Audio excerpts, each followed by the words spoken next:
Alors, je vous retrouve pour une petite causerie. Ce matin, j'ai reçu un très beau message de Rosa. Il termine par une question. La question, c'est: veuillez nous partager comment ne pas répondre à nos pensées, notre mental qui ne s'arrête jamais, si vous le souhaitez bien sûr.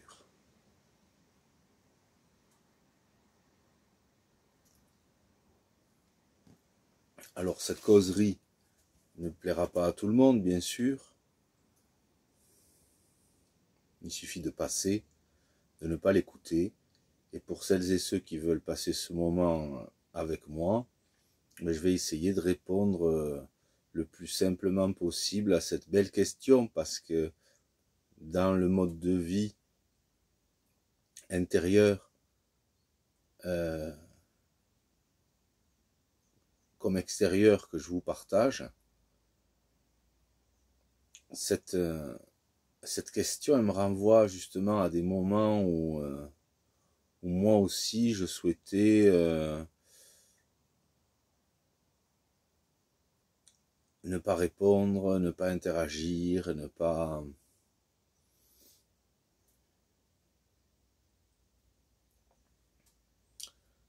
avoir une place aussi importante aux pensées.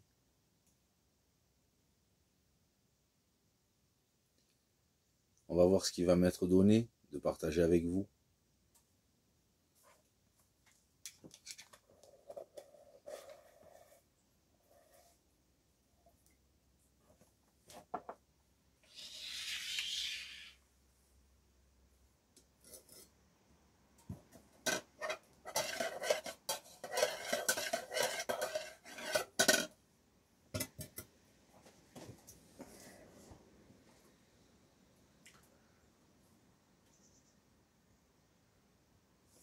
Il y a dans la question quelque chose qui me touche en fait. Maintenant,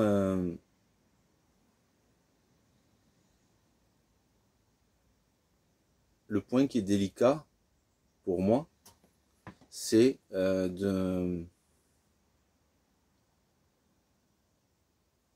me rappeler cet ancien fonctionnement comme Rosa, et je vais te tutoyer le temps de la vidéo, et je reprendrai le vouvoiement dans la réponse que je ferai à ce message pour la première partie.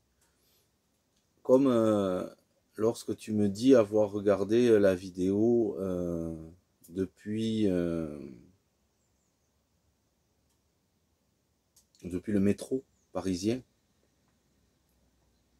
et de suite j'ai ressenti un peu, juste un instant, l'odeur. J'avais vécu quand j'avais 16 ans à Marseille. J'avais un petit appartement et je prenais le métro pour aller en cours de culture physique d'ailleurs, dans une école privée où j'étais. Et je vois bien le début de ton message qui décrit l'atmosphère, et je ressens bien ça sur l'instant. Mais après, ce qu'il faut entendre avant qu'on commence cette causerie, c'est que je le reconnais momentanément lorsque tu l'écris dans le message, pour l'avoir vécu. Mais je le reconnais depuis ce coin de forêt. Et c'est lointain. Et pour l'interaction avec les pensées, je peux décrire la façon dont j'interagis aujourd'hui avec les pensées, mais le point le plus important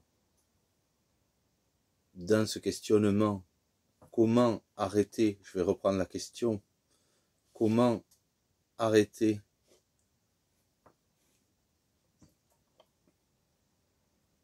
comment ne pas répondre à nos pensées, notre mental. Et dans cette question, si on la décortique, et pas du tout d'un point de vue définition de qu'est-ce que le mental, quelle est son utilité, etc., mais plutôt de prendre depuis la question, de la manière dont elle a été formulée, comment ne pas répondre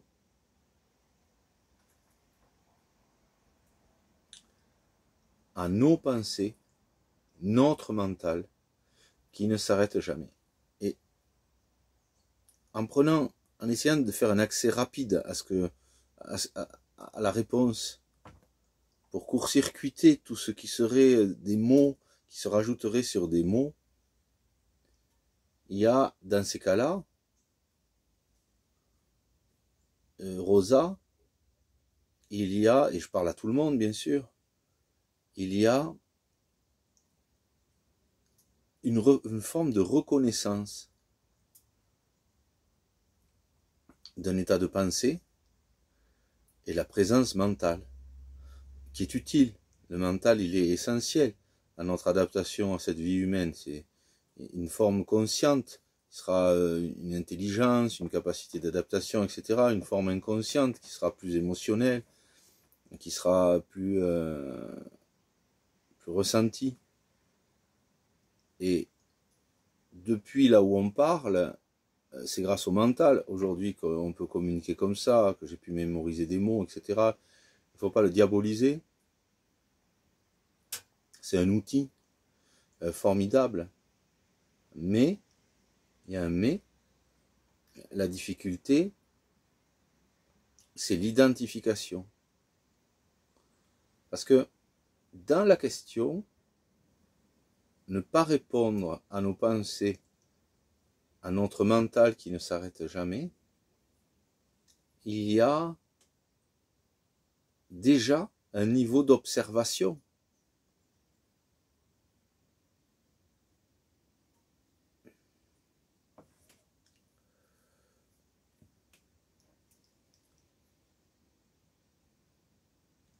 Un peu comme une télévision qui serait branchée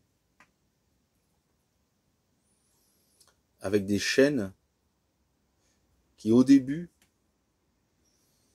sont presque des chaînes qu'on choisit, surtout quand on est jeune et qu'on est conditionné par l'éducation, que ce soit celle de nos parents ou des institutions pour ceux qui n'ont pas eu de parents, etc.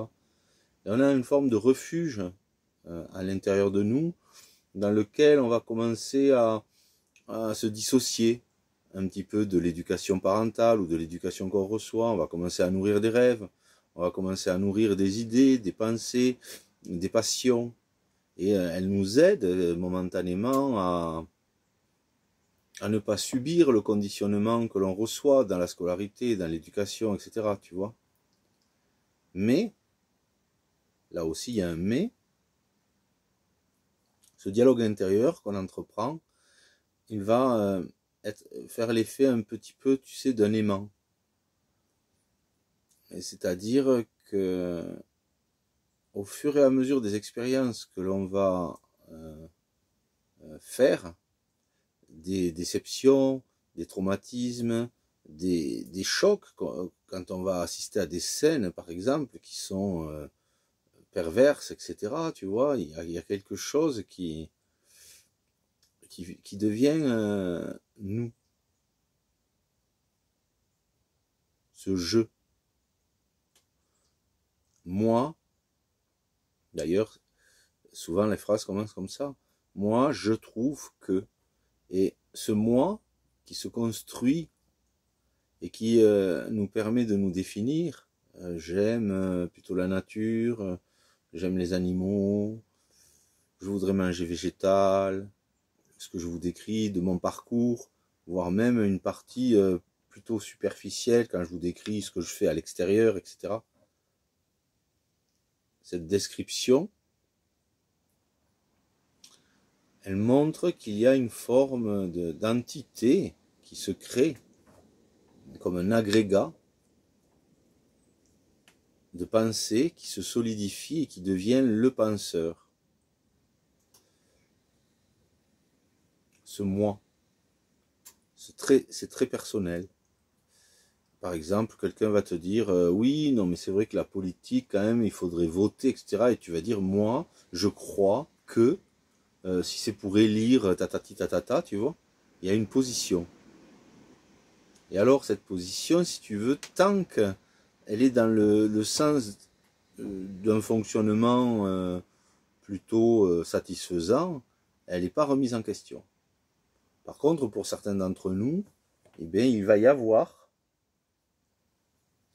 quelque chose. Attends, parce que je fais un miel vinaigre. Et ça me fait, c'est presque 750 millilitres. Alors je vais mettre une bonne cuillère, même un petit peu plus. Je n'ai pas quitté le miel encore. Il va y avoir ce sens identitaire qui parfois est satisfaisant et à d'autres moments, un peu comme si tu vivais certaines épreuves, il va y avoir quelque chose qui n'a plus de sens. Quelque chose dans ton fonctionnement qui n'est plus satisfaisant. Et donc, c'est un peu dans ces cas-là comme si tu n'arrives plus à choisir les bonnes chaînes. Les pensées arrivent, parfois elles font peur, parfois elles sont choquantes, d'autres fois elles amènent des émotions de tristesse, etc.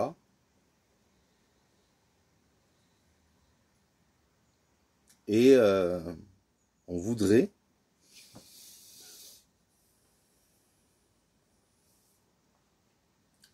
les arrêter, les orienter, on voudrait les contrôler.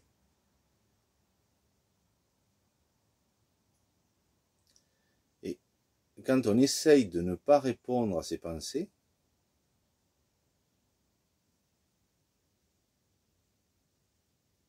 il y a une forme de tension, ou même une distorsion. Et c'est pour ça que, par exemple, Krishnamurti disait que la pensée et le penseur ne sont qu'un. Le penseur est une pensée à laquelle nous croyons et à laquelle nous sommes habitués, voire même drogués, qui constitue une forme de stimulation intérieure qui nous donne même l'illusion de la liberté, dans le sens où, si extérieurement il y a des difficultés, à l'intérieur, le penseur peut faire ses propres commentaires, peut faire ses propres projets, tu vois, il y a une forme de moi. Mais, pour certaines d'ailleurs, cette vidéo elle sera insupportable et ils verront mon aspect physique, ils s'attacheront à mes propos, ils les contreront intérieurement, ils auront une conclusion très rapide, et s'ils font un commentaire, bien sûr, il sera supprimé, et sinon ils s'en iront, voire ils se désabonneront.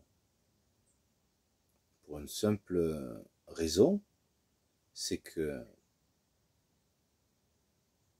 l'obstacle en nous, c'est ce penseur. Alors, la question, au final, devrait devenir non pas comment arrêter de répondre, mais comment arriver à ne plus s'identifier au penseur.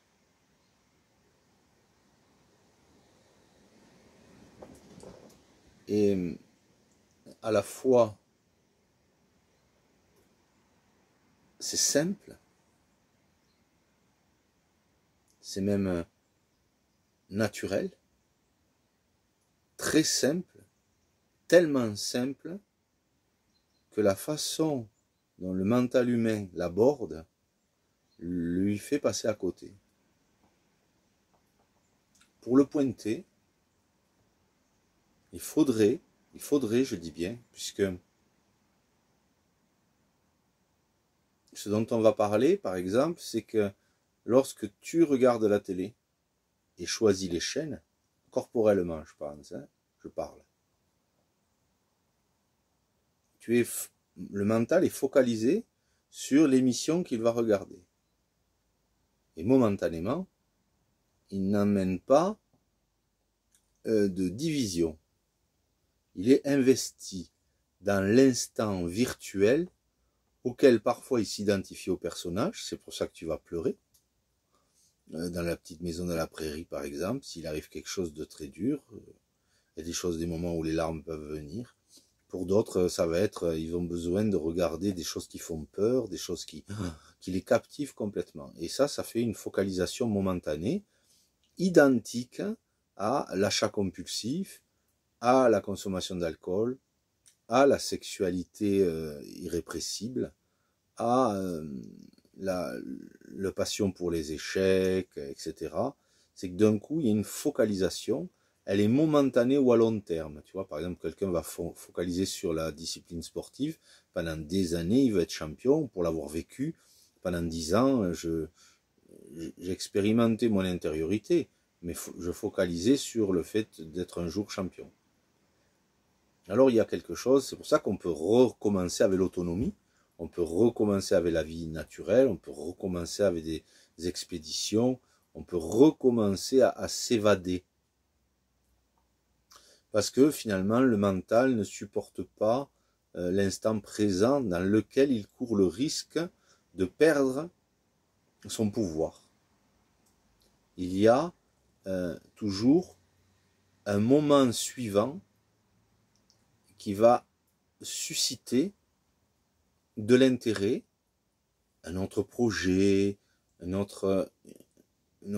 puis on va quelque part le qualifier de vif d'esprit, celui qui fait ça. Tu vois, je n'arrive pas à rester en place, je passe d'un projet à l'autre, j'aime pas rester assis à rien faire, j'ai besoin d'être actif. Tout ça, c'est reconnu comme étant de la vaillance, comme étant un esprit vif, comme étant... Mais la vérité, c'est que pour celui qui veut se libérer de lui-même, parce qu'elle est là, la libération, eh bien, il y a une impasse mentale, parce que le degré d'identification à la forme que nous avons développé à travers notre conditionnement ne nous permet pas, de manière directe, pour certains d'entre nous, d'expérimenter un espace silencieux qui à la fois est vide et rempli de vie, et immobile et à la fois le mouvement. Nous n'arrivons qu'à le concevoir de manière conceptuelle. Nous n'arrivons pas, au-delà du verre d'alcool qui va créer un abaissement de la conscience, au point d'être dans un état presque végétatif, voire, pour ceux qui consomment beaucoup, inconscient, qui va libérer par le simple fait d'imaginer boire, ou d'imaginer prendre cette drogue, ou d'imaginer être en train de faire l'amour avec cette femme, ou cet homme, ou d'imaginer manger du sucre, ou d'imaginer, malgré le fait que notre travail, là, est insupportable, nous allons pouvoir rentrer à la maison, nous prendre une douche, pouvoir regarder une série que nous aimons, en mangeant quelque chose que nous aimons, ou en faisant un câlin à notre chat, etc. Il y a toujours le moment suivant qui est censé, dans sa perspective, parce que nous allons méditer, parce que nous allons faire ceci ou cela, nous amener à quelque chose de plus profond, quelque chose de plus paisible, quelque chose de plus tranquille, et cela n'arrivera pas. Parce qu'en même temps que nous projetons une finalité meilleure que celle que nous vivons maintenant, nous projetons dans la durée la perspective de notre fin d'existence. Qu'est-ce que nous pouvons trouver de manière, je ne sais pas si ça se dit, mais expérientielle, vraiment en faisant l'expérience? Qu'est-ce que nous pouvons trouver qui soit quelque chose, qui n'est pas quelque chose, mais qui on est vraiment, comme un moi profond, plus vaste, plus silencieux, plus libre.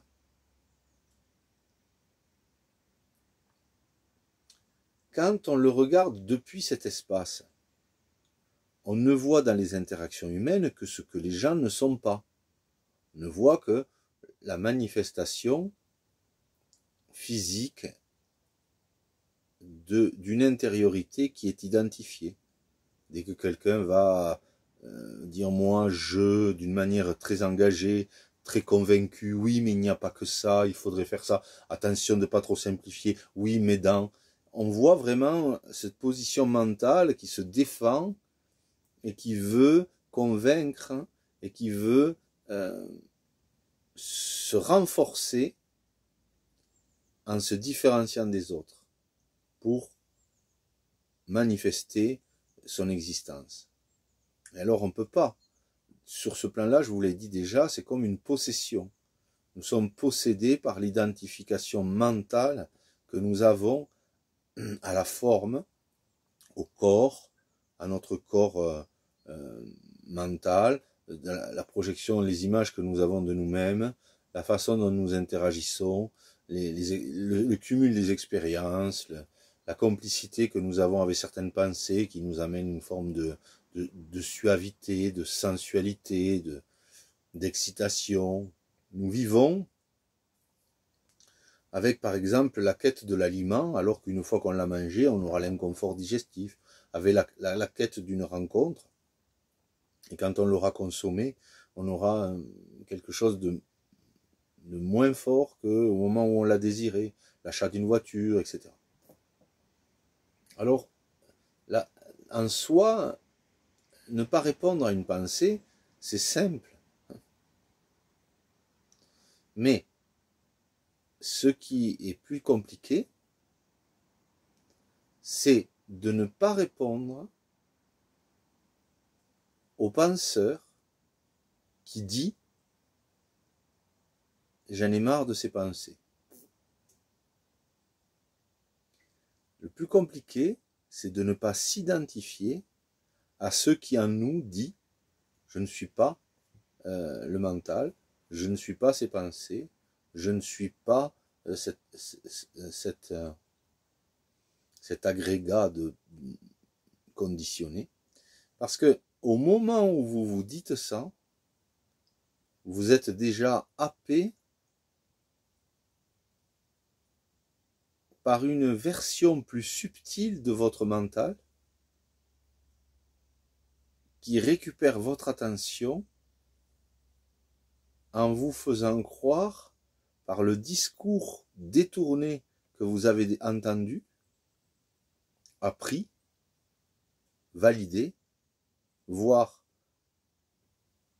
qui fait sens en vous, il va récupérer votre attention pour vous remettre dans un processus de il faut.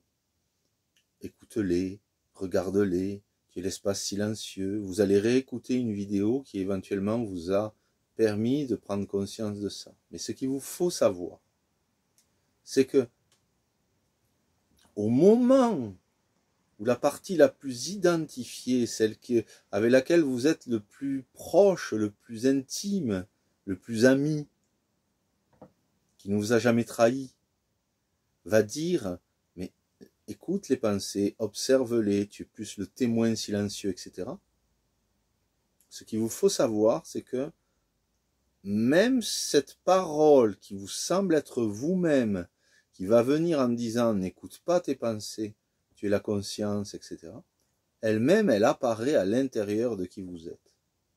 Alors au début, ce qu'il faut comprendre, c'est que vous êtes identifié à une forme pensée, et que donc il y a un effort à faire pour ne pas interagir d'une manière aussi prenante que vous le faisiez d'habitude. L'exemple que j'avais entendu une fois et que je trouvais parlant, c'était celle de la fusée Ariane. Avant qu'elle puisse être en orbite, il faut qu'elle décolle.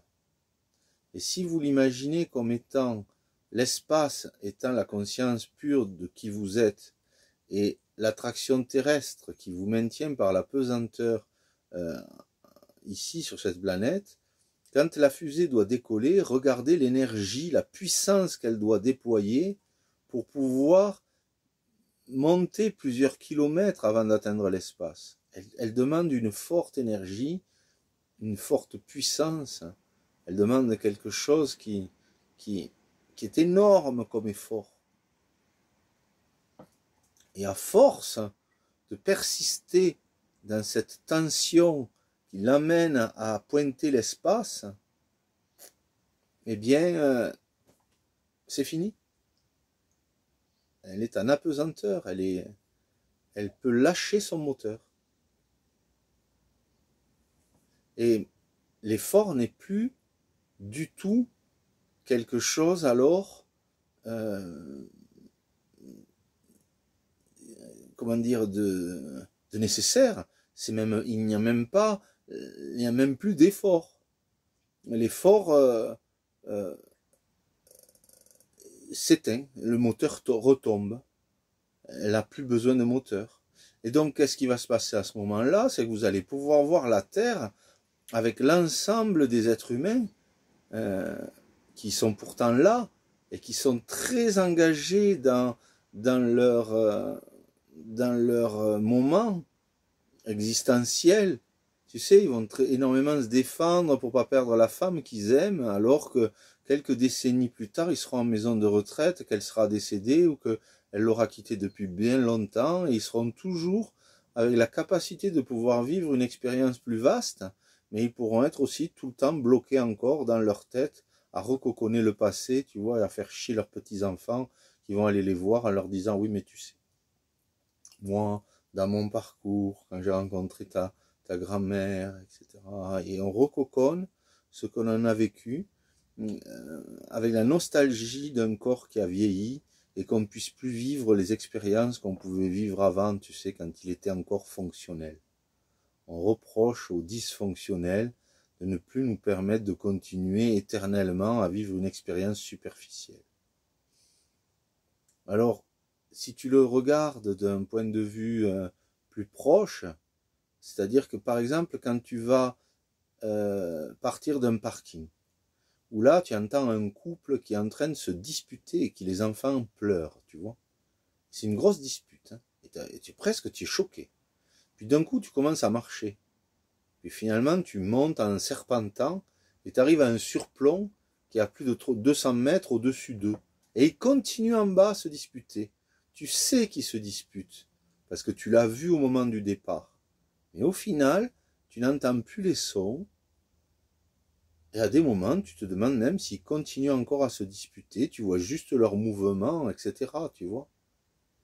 Si tu montes encore plus haut, ben, l'ensemble de la planète semble paisible. Quand tu as un sommet à 3000 mètres, enfin, moi j'ai pas fait de la haute montagne, mais tu vois, tu regardes la vallée, ça semble aller bien.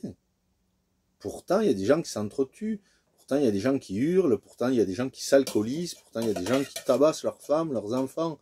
Il y a des drames, tu vois. Mais du haut de la montagne, il y a quelque chose, c'est un peu comme si tu étais dans une montgolfière. Ben, ça va, hein. Ça va même bien. Ça semble aller même bien. La vie continue.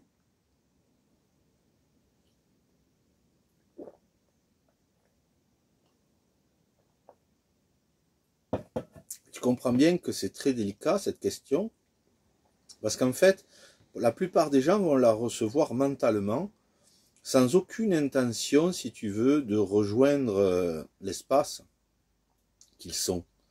Donc ils vont l'entendre soit comme une distraction, soit comme quelque chose dans lequel ils vont être en opposition rapidement. Pourquoi? Parce que s'ils ressentaient une forme de vérité dans ce propos, ça les engagerait à changer. Et le mental récupérera ça très vite en disant « Oui, mais bon, hein, tu sais, c'est pour ça que je vous ai déjà servi des vidéos d'autodérision pour contrer, si tu veux, les gens qui croiraient que je me prends pour ce que je suis pas, tu vois. » Donc la réalité, c'est que tu peux pas arrêter de répondre à tes pensées, mais ce que tu peux faire, c'est voir le penseur en toi qui répond à la pensée en cherchant ton attention. Tout ce que tu es capable de percevoir, ça veut dire que cela apparaît dans ton champ de perception. Et donc, tu ne l'es pas. Tout ce qui passe devant mon regard, sur un plan matériel. Tout ce qui va passer et s'en aller. Je le vois avec mes yeux. Et donc, je ne vois pas mes yeux. Là, je les vois parce que c'est en face d'un dit miroir, qui est la tablette. Mais sinon, je vois ce qui se passe. Mais je ne vois pas mes yeux. De la même manière, tu vois le penseur, tu entends le penseur répondant aux pensées, mais tu ne vois pas qui tu es, étant la perception par laquelle la vie donne vie au penseur et au mécanisme de la pensée. Mais si tu considères la pensée et le penseur comme étant un, tu peux les utiliser de manière consciente. Tu le fais dans un temps dit horloge pour aller à ton travail, pour te poser la question si ce travail fonctionne, s'il est utile, comme tu as mis dans ton message, s'il sert des intérêts qui sont élevés ou pas. Mais ce que tu dois expérimenter, c'est l'espace que tu es. Et en fait, ce qui est un petit peu compliqué, si tu veux, à exprimer avec des mots, c'est que, quelle poussée il faudra, quel degré d'identification tu as, quel attachement tu portes à la forme, aux pensées, aux penseurs et à toutes ces interactions, c'est ça qui va déterminer le niveau de poussée que tu dois avoir en regardant l'espace afin de dépasser, après plusieurs kilomètres, le point d'attraction. Et dès que tu as un apesanteur, c'est fini. Si tu veux, tu peux, de ce point-là, regarder tout ce qui se manifeste, mais c'est même pas, il y a plus la fonction de regarder. Ça apparaît, ça disparaît. Tu ne t'identifies plus, en fait, à ce qui se passe à l'intérieur de toi. Tu joues des rôles encore, comme je vous l'ai dit déjà, je joue le rôle de papa ou le rôle d'enfant, mais d'une manière qui n'énergise pas en tant que qui je suis, ce penseur particulier qui sinon va se retrouver, tu vois, dans un état de tension, de tristesse, où les choses arrivent et s'en vont, mais dans un premier temps, il faut se retourner à l'intérieur de soi et accepter que nous sommes le penseur, actuellement, que nous sommes identifiés au penseur. Et donc, c'est comme une distorsion de la conscience, si tu veux. Si on dit que la conscience, c'est cet espace, eh bien, la conscience se prend pour le penseur. Et donc, forcément, qu'il y a une forte énergie. C'est pour ça que notre monde est complètement identifié. Et que peu sont ceux qui mettent en place suffisamment d'énergie pour pointer l'espace jusqu'à se retrouver en apesanteur. Et sachant que il peut y avoir des défaillances, tu vois. C'est-à-dire que dans le processus de la conscience humaine, il y a un peu comme des gardiens du seuil, tu vois. C'est-à-dire que il va y avoir des vérifications. Toi, tu peux pas savoir si tu es encore identifié subtilement. Le mental, il peut mimer tout ce qu'il a entendu, tout ce qu'il a vu. C'est un peu comme, je te dis, c'est un peu comme une possession, sans en avoir peur, quoi, sans faire peur avec le mot. Mais c'est-à-dire que nous sommes possédés par l'idée que nous avons de nous-mêmes et nous espérons une libération, ne sachant pas qu'en fait, eh bien, nous sommes, comme disait Rumi, celui qui tape à la porte voulant entrer, qui est déjà dedans. Nous sommes déjà la conscience qui vit une forme de distorsion dans son identification à la forme, donc à la forme pensée aussi, pour le résumer. Alors, il y a, si tu veux, tant que tu as de l'énergie pour interagir d'une manière forte avec ton intériorité, avec tes convictions, avec cette dimension conceptuelle, qui va faire que moi je crois que il ne faut pas faire ça, c'est binaire, c'est le oui et le non, le bien et le mal, le bon et le mauvais, tu vois. Tant que tu restes dans cette confusion, tu ne peux pas, il ne faut pas chercher à ne pas interagir avec les pensées, si tu veux. Parce qu'en fait, c'est comme si tu te contraignais à méditer d'une manière très intense dans l'idée que le méditant arrivera à s'éveiller. L'éveil, c'est pas le personnage qui atteint un degré si élevé qu'il ne s'identifie plus. C'est la perception immédiate de ce personnage qui cherche l'éveil qui apparaît dans ce qu'il cherche et disparaît dans ce qu'il cherche au moment où tu vas être absorbé. Donc en fait, il faut continuer à mettre de l'énergie, à regarder, à observer, à écouter, avec beaucoup de liberté là-dedans. Même si c'est une position mentale, mais qui est une position qui te fait goûter au bien-être de l'être T, eh bien, ça va. C'est juste un événement existentiel ensuite qui va te montrer que tu es encore identifié parce que tu interagis depuis ce point-là. Mais tu pourras le voir. Il ne faut pas s'inquiéter. Ce qui va être dissous, c'est l'illusion. Toutes nos illusions dans ce processus, qui n'en est pas un, mais dans ce retour à la source, toutes nos illusions vont être brûlées dans un feu ardent qui est celui de l'esprit.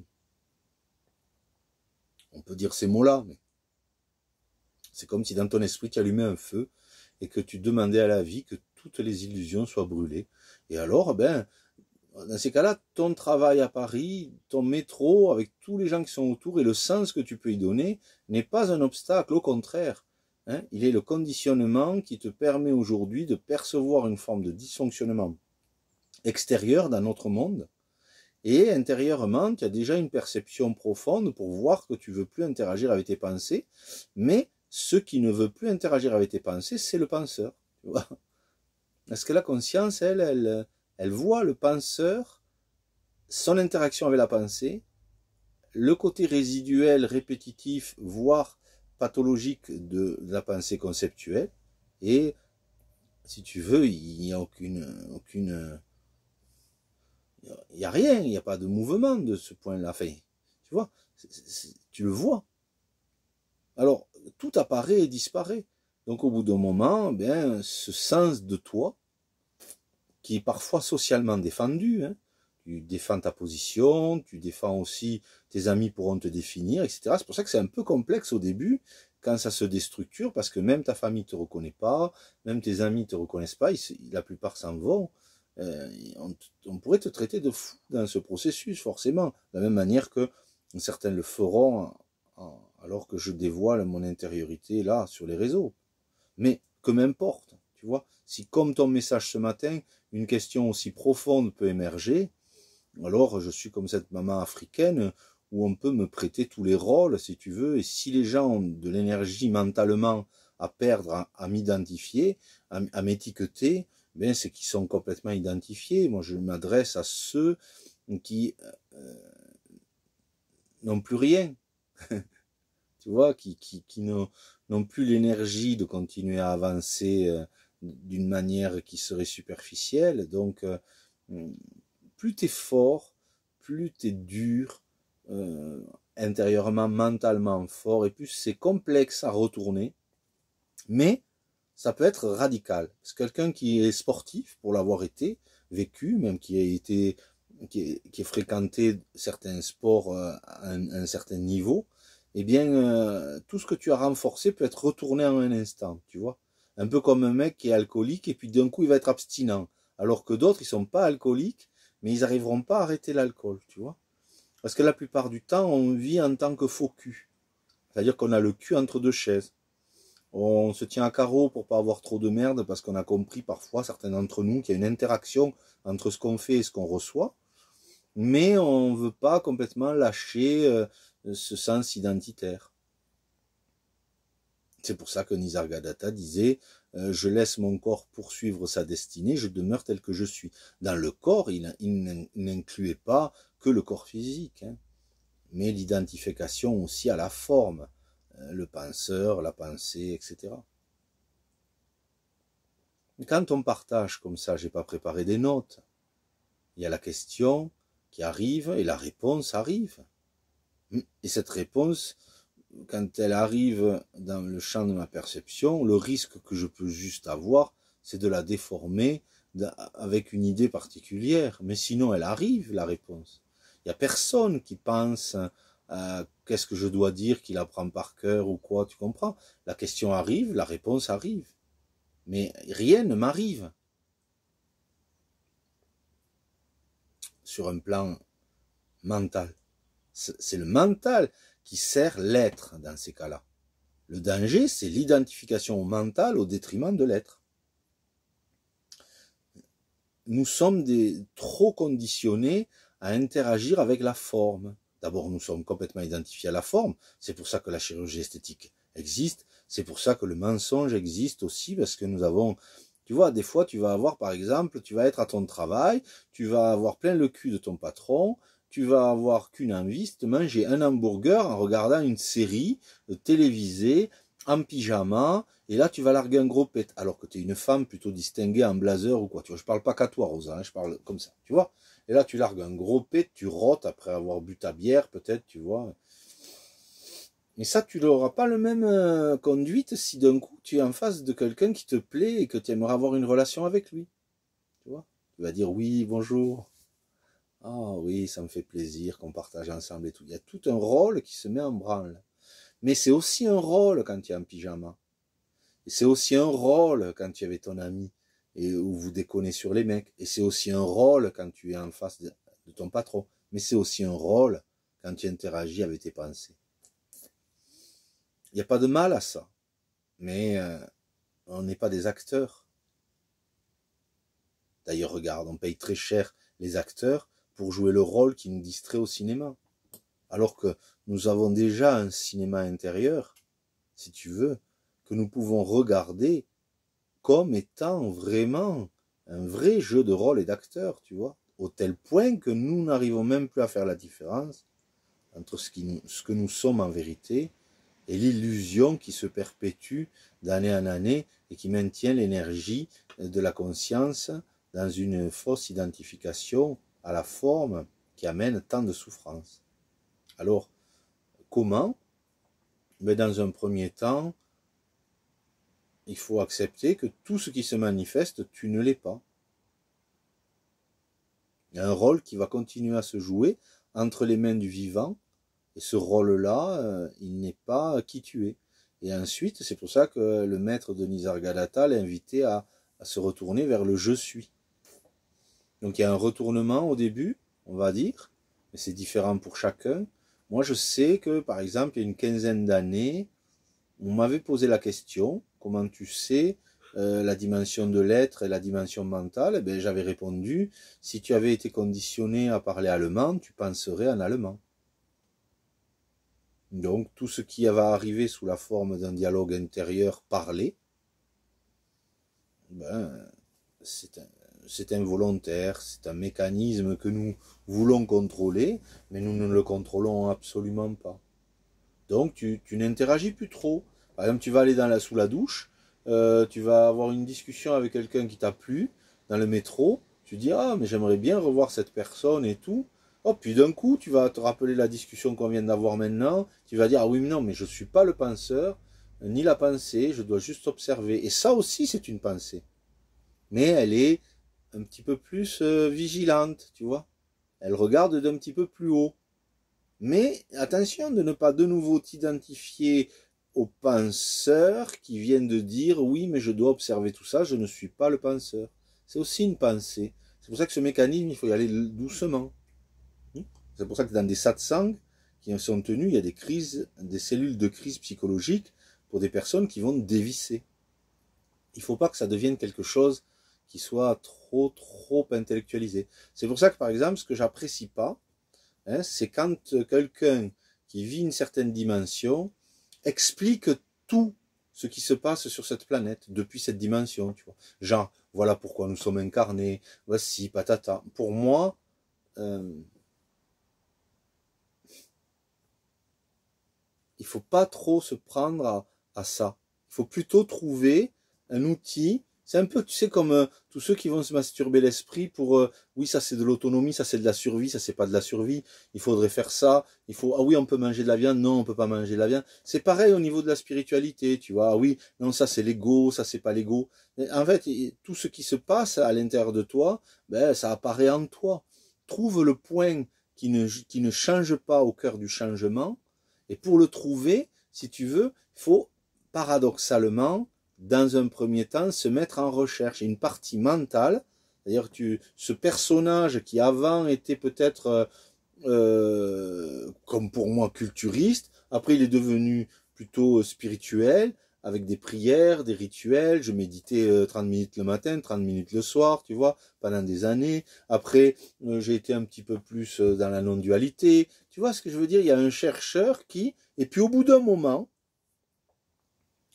il y a des événements qui te rejoignent si tu es sincère.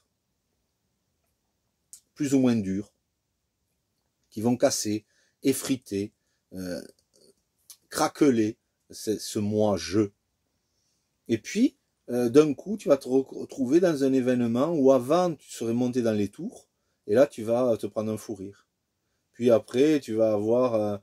parce que d'un coup, ça ne t'interagit plus. Avant, tu te prenais la tête peut-être avec tes parents ou quoi. Maintenant, ils vont te dire un truc qui avant te foutait hors de toi, et là, tu le vois, toi aussi.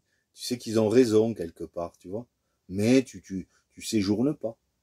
Donc en fait, il va y avoir plus d'espace entre ce moi qui est identifié, qui voudrait tout contrôler, et la perception de ce moi depuis une partie un peu plus profonde, puis un peu plus profonde, puis un peu plus profonde, puis un peu plus profonde. Et comme je le disais dans une autre vidéo, à un moment donné, c'est un peu comme si tu avais le crâne, si tu veux, à l'arrière, là, comme ça, tu vois tout partir et arriver, mais tu peux sentir parfois que c'est très très proche, les pensées et tout. Tu vois, tu es un petit peu trituré, c'est le cas, tu peux être même complètement. Donc là, il faut lâcher, faut laisser faire, tu vois. J'ai expliqué parfois que moi j'avais eu le sentiment, il y a quelques années, d'être le visage contre une vitre, si tu veux, et que cette vitre, elle se déformait, et qu'à l'intérieur, c'est comme si je rentrais dans un truc un peu psychiatrique, où j'avais des interactions très fortes, des pensées très fortes, des images très fortes, des émotions très fortes, et que ça venait à ras. Mais au bout d'un moment, pour moi, hein, il y a une forme d'absorption. Un peu comme quand tu es absorbé dans la nature, tu rentres plus chez toi. Tu sais, tu rentres plus dans une maison, tu restes dans la forêt. Et bien là, c'est pareil, en fait. Tu es absorbé, sentiment, je sais pas trop le décrire, mais tu es absorbé et tu vois le rôle se jouer. Comme moi, je vois des voitures passer, je vois la ville quand j'y vais, etc. Mais je n'y reviens plus. Je reviens plus extérieurement, je reste dans ma forêt, et je ne reviens plus intérieurement dans le rôle au point d'être identifié. C'est pas possible, c'est matériellement plus possible, tu vois. C'est comme si on t'avait absorbé derrière l'écran. Tu passais au-delà de l'espace et du temps. Il y a quelque chose qui est dans l'instant. Et alors, ce quelque chose, après, il va y avoir des épreuves qui arrivent et tout. Tu vois ta nature s'emporter. Tu peux interagir comme ça si c'est nécessaire. Mais en fait, c'est comme un curseur. Mais toi, tu n'es plus le personnage. Il y a quelque chose qui s'est dissous. Mais tu ne perds pas, je ne veux pas dire la sensation, mais tu meurs à l'idée que tu avais de toi-même. Tu meurs aux illusions que tu véhiculais. C'est une forme de mort. Il faut en accepter aussi que, justement, si tes conditions actuelles sont difficiles, si tes conditions actuelles ne sont pas la forêt, la nature ou quoi, tant mieux, parce que quelque part, elles vont te faire obstacle extérieur à la possibilité de rentrer en toi. Et quand tu seras rentré en toi, eh bien, alors que tu n'as jamais cessé d'être en toi, puisque tu es l'espace dans lequel ce moi apparaît, il y a quelque chose qui ne sera plus dans l'énergie du mental, mais utilisera le mental pour communiquer.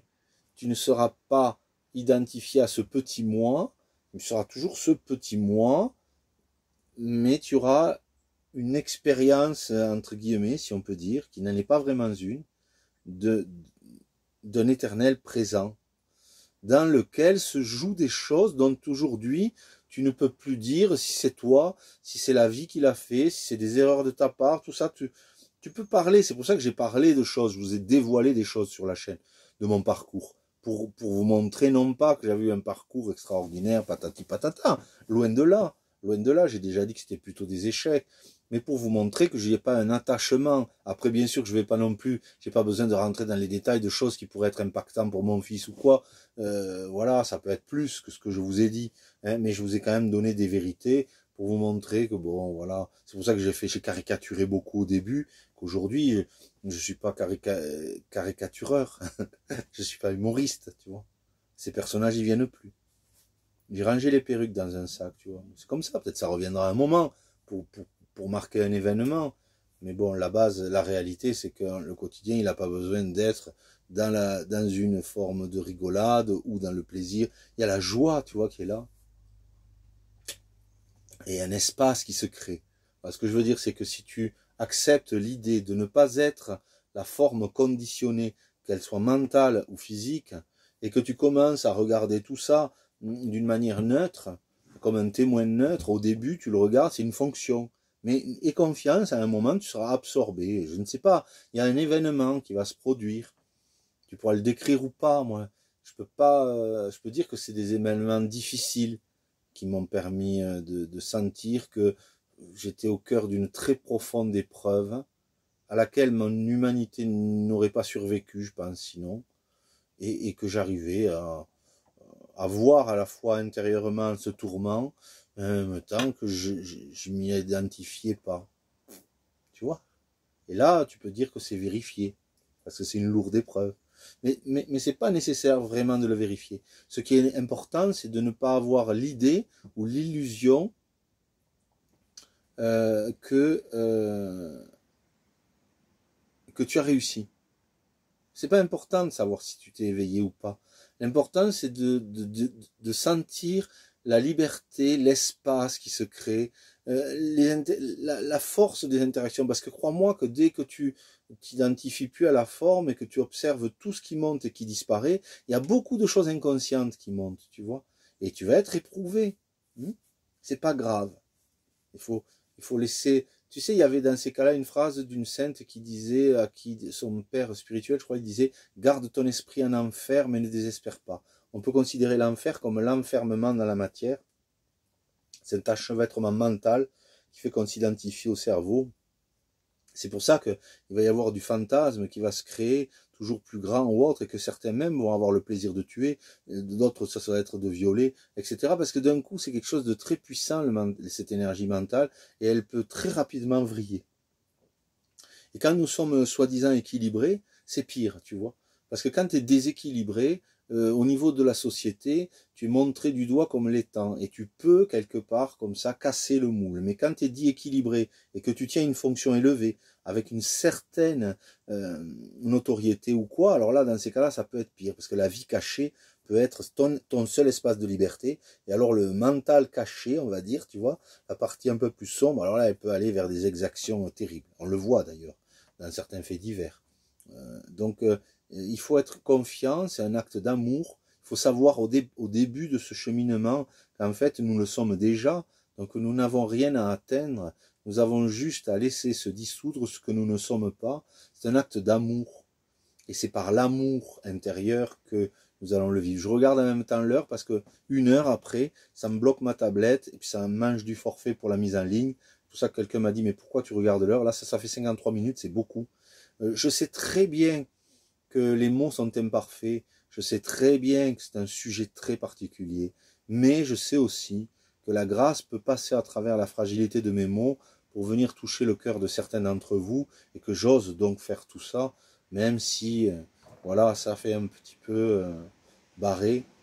Ben, pour ceux qui sont bien à leur basket et qui en ont rien à foutre de tout ça, vous aurez pu le regarder et même presque sourire, tu vois, quant à une forme que vous identifierez sous la forme de pathologie, ou tu vois, comme si je me la racontais, et ça vous appartient, j'accepte ça aussi. N'interagissez pas sur ce plan-là, je garde pas les messages, je vous l'ai dit, je préserve l'espace comme la forêt. Si quelqu'un a jeté un sac poubelle, je l'évacue. Je le garde pas là en me disant oui, tout le monde a le droit de jeter un sac poubelle, etc. Tu vois. Donc ben, pour celles et ceux qui sont dans entre guillemets dans ce processus, ben, vous pouvez que réussir dans le sens où vous l'êtes déjà. Simplement, n'identifiez pas ce qui est bon ou mauvais. Tu vois. Alors, certains ils vont te dire si tu es relié au cœur et que tu es au divin, tu tomberas pas malade ou tu guériras vite. Ça, tout ça, ça c'est mental. Tu vois. Ça montre directement l'identification bien conditionnée à une forme lue, appris par cœur et compagnie. toute certitude sera balayée, piétinée, effritée. La seule chose que tu pourras plus nier, c'est la réalité de qui tu es, où là, même si quelqu'un de haute autorité te disait non, tu ne l'es pas, tu pourrais le laisser, ça ne te déstabiliserait pas. Et ça, ben, c'est un peu comme si aujourd'hui quelqu'un venait me dire ah oui, mais tu peux pas vivre dans une forêt ou quoi. Il y a quelque chose qui n'attend pas d'être vérifié, tu vois. C'est une évidence, tu vois. C'est quelque chose que tu peux pas faire autrement. Et il faut attendre. Si ça n'est pas encore là, il faut juste continuer à observer, à être patient, à être aimant avec toutes les parties qui vont émerger en nous. Laissez une grande liberté. Ne soyez pas choqués par ce que vous allez voir apparaître et disparaître. Plus vous avez de liberté quand ce qui apparaît sur le champ de votre conscience et qui s'en va, plus il y a des choses inconscientes qui vont monter. Et des fois, vous serez léthargique. Des fois, vous ne pourrez plus continuer certaines activités. Des fois, vous resterez couché dans votre lit.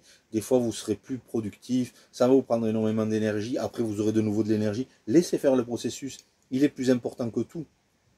C'est un joyau ici-bas que de se libérer du conditionnement dans lequel l'humanité ne peut plus vivre, puisque les ressources sont impactées, le règne animal est fortement touché, les êtres humains sont complètement démantibulés, on a créé les réseaux sociaux comme au reflet du mental humain, c'est-à-dire avec une projection identitaire extérieure qui va en plus montrer une certaine image de nous-mêmes virtuelle, qui perd les gens parce que ils sont déjà perdus déjà dans leur tête, mais en plus on montre maintenant dans les réseaux encore plus, si tu veux, un aspect qui est choisi. Donc là, on est tous des morceaux, on est tous des parcelles de vérité dans lesquelles il y a en nous une conscience pure et cette conscience, elle est le point zéro, si tu veux, à l'apparition de notre individualité. Alors pour certains, pour le moment, ils en ont rien à foutre parce que ça va bien dans leur individualité, tu vois. Mais quand ça va pas et qu'il émerge quelque chose de plus profond, dans ces cas-là, ce propos sera reconnu par certains comme étant quelque chose qui est essentiel pour eux. Et alors il faut qu'ils soient rassurés. Il y a des êtres sur toute la planète qui fleurissent chaque jour et qui ne s'identifient plus. Et ces êtres-là accélèrent le processus d'éveil de la nature humaine à la conscience pure. Voilà. Déjà, on va dire que c'est un réveil quand on a assez dormi et qu'on en a marre de voir des processus involontaires se perpétuer. D'un coup, on commence à regarder les choses un petit peu comme si tout ça, c'était surprenant. Il ne faut pas essayer de lui donner un sens trop rapidement. Il ne faut pas chercher à tomber dans les mots après qui suivent depuis cet état. Il faut plus inviter les gens à le rejoindre et après vous aurez vous-même une vision plus profonde de ce que peut être l'existence. Mais ne demandons pas aux personnes qui ont touché à la dimension de l'être de raconter ce qu'est l'être, on ne peut pas le faire, et puis de raconter non plus pourquoi on existe et tout. Tout ça c'est des intentions humaines, moi c'est pas mon truc, je dis pas qu'il faut pas le faire, mais attention. Il faut juste, à un moment, c'est un peu comme quand tu prends ton sac pour t'asseoir dans la nature, tu vas et tu t'assois dans la nature. Eh bien, il faut faire pareil. Tu prends ton sac et tu t'assois dans la nature qui est humaine et tu regardes ce qui se passe à l'intérieur et tout ça va se dérouler tout seul. C'est déjà à l'œuvre si quelqu'un commence à se poser ces questions. C'est déjà en train de fleurir. Il faut juste ne pas y faire obstacle, juste regarder, juste sentir qu'il va y avoir des résistances, accepter que ces résistances soient là jusqu'au moment où elles lâcheront. Il faut accepter aussi que la fusée, parfois, n'a pas l'énergie pour sortir. Elle retombe. Hein? Et c'est pas grave. Puis on repart. Puis elle retombe. Puis on repart. Puis elle retombe. Et à un moment, il y aurait eu une restructuration de notre façon de fonctionner qui va faire qu'on va arriver dans l'espace. Et on se rend compte que nous n'avons jamais cessé d'être cela. Depuis toujours et pour toujours. Voilà. Donc, Rosa, cette vidéo elle est pour toi. Je reprendrai le vouvoiement dans le message. Désolé, c'était plus familier pour moi de dire tu. J'espère ne pas t'avoir blessé en faisant cela. C'est une vidéo qui s'adresse bien sûr à tout le monde, mais c'est une réponse à cette question. Je l'ai fait en sachant que les mots étaient limités, et avec une infinie confiance en la vie pour qu'elle puisse, au-delà des mots, toucher les cœurs de ceux qui devront l'être. Voilà. Eh bien, je vous souhaite un beau week-end. Quand vous verrez cette vidéo, ce sera peut-être pas le week-end, bien sûr. Enfin, quoi qu'il en soit, j'ai été très heureux de partager ce moment avec vous. Et je vous dis à bientôt si vous le souhaitez.